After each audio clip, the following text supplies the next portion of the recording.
My wife and I have a 2-year-old son and have been married for 4 years. Our anniversary was a month ago and we found a nice, secluded cabin on Airbnb and rented it out for a long weekend getaway.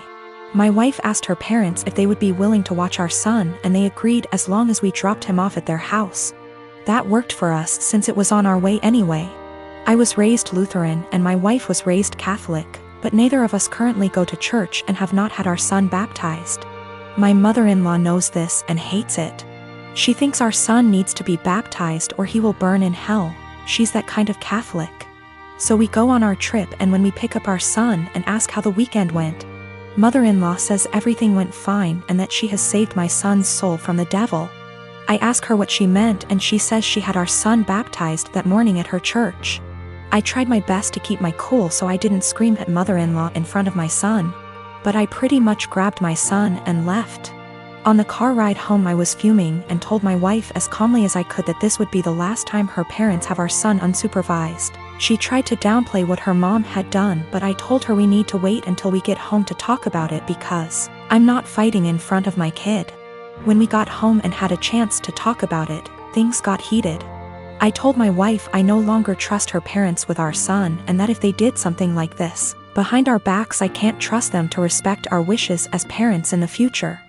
I said this was a huge breach of trust and I will forever look at her mom differently.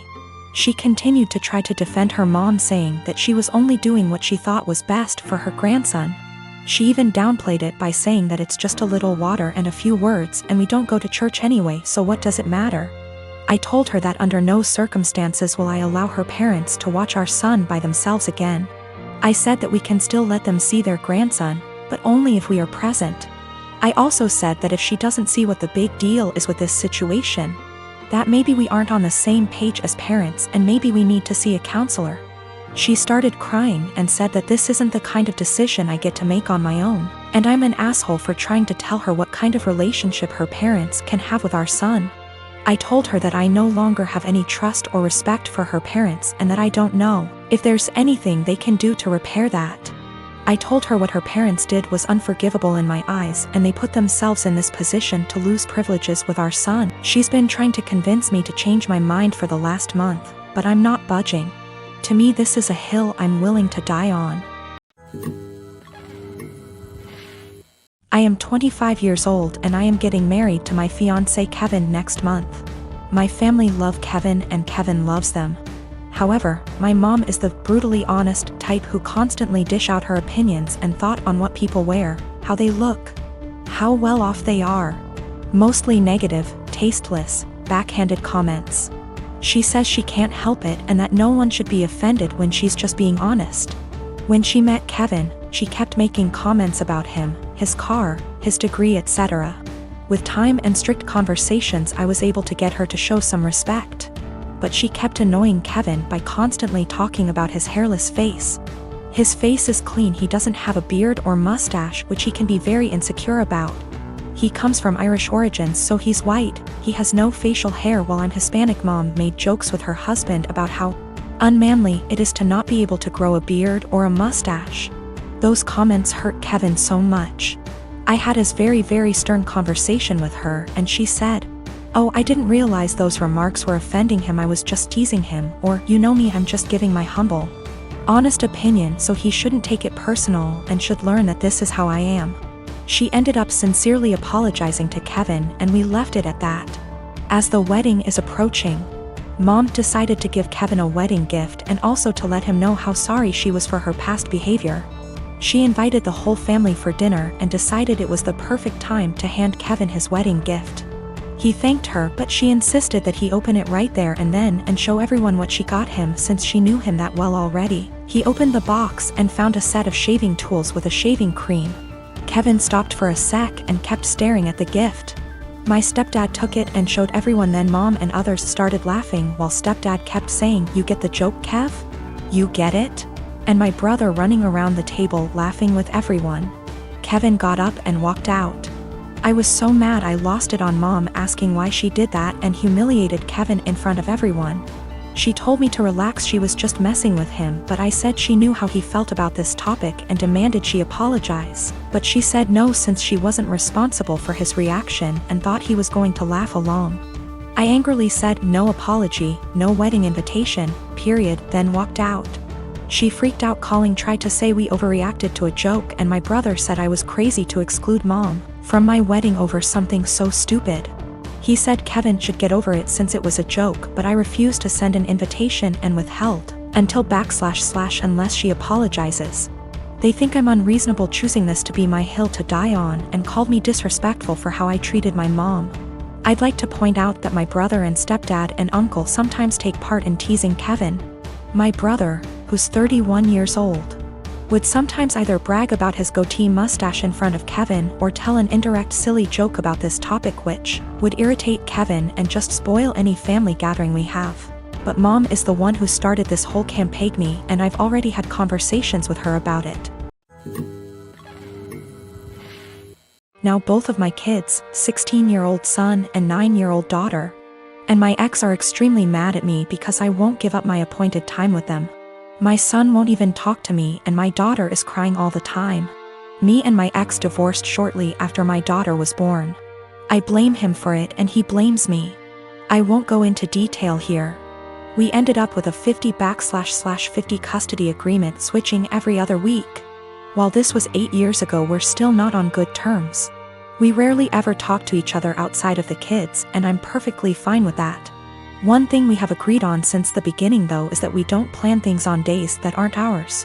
And unless it's extremely important, we don't switch days or weeks. In the 8 years since we've been divorced, I have never asked him to have the kids on a day that isn't mine, and I've never given him one of my days even if he begged. Well, last week my ex contacted me and told me the good news. His parents are hosting a week-long family reunion in the summer at Disneyland and he wants to take the kids. Well, the problem is that it's on one of my weeks. He asked me to let the kids stay with him that week or to switch a week with me, and I shot him down. It's my week with them and I get to spend it with them. I told him if it's so important to him to reschedule, but he claims his parents can't do that and this is the only week that the whole family can go, and he told me that I need to think of them. I told him tough luck and hung up on him. Well, this last Sunday when my ex dropped the kids off with me, my son refused to talk to me at all and my daughter wouldn't even look at me. When I asked my ex what was wrong, he refused to talk to me, only saying ask them in a snarky tone before leaving. When I asked my daughter what was wrong, she burst into tears and said that I was not letting daddy take them to Disneyland. Asking my son, who still refuses to talk to me. It turns out that my ex told them I was not letting them go to Disneyland with him. He's trying to paint me as the bad guy.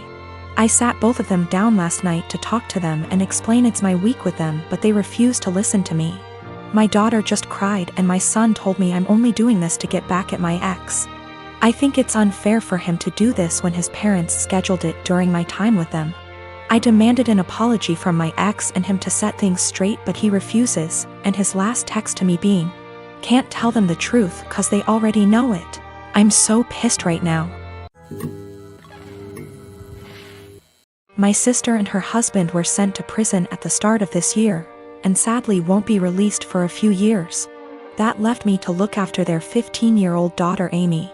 I was perfectly happy to do this, but as most of their wealth was seized for being ill-gotten, it's meant that I've been having to care for her out of my own pocket. Once again, this doesn't bother me, but it's meant massive life changes for the kid. Firstly, they sent her to a private school. I can't afford anywhere near those fees, so I had to transfer her to a local school. She was upset at this at first, but she quickly made friends and is excelling academically, so this isn't a huge problem. She's been off school for the last few months anyway due to the situation. A bigger problem is clothing. Like my sister Amy loves fashion and designer stuff. She's still got a lot of stuff that her parents got her, but she's always on the lookout for new clothes. Unfortunately, I can't afford anywhere near the sort of stuff she likes. And I also have 2 children of my own whose clothing I have to pay for. I have told my sister this, but she insists I should make allowances because her daughter is going through a tough time. Amy also really doesn't get along with my daughter Hannah, who is 11. She bullies her, calls her stupid and ugly, tells her none of her friends really like her, etc. She has made her cry on many occasions and often continues to taunt Hannah while she cries. Yesterday I caught Amy trying to buy a dress costing over $1,000 with my card. I was fuming and had a long conversation with her. She cried and sobbed that she just wanted one nice thing. My sister called from the prison, and Amy cried over the phone that she hates here and I treat her unfairly. I spoke to my sister afterwards and she begged me to go easy on her daughter because she's still adjusting. I put food on this kid's plate. I buy her whatever clothes I can afford, even if they aren't to her taste.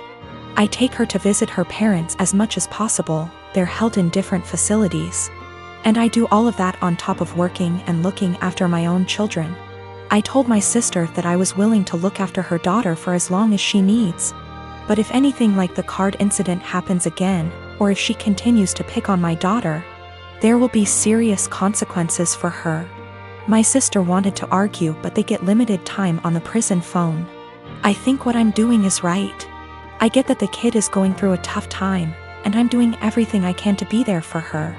But I can't just tolerate bad behavior or bullying, and I can't afford to pay for her expensive clothing. The fact that she's struggling to deal with what happened to her parents doesn't change that.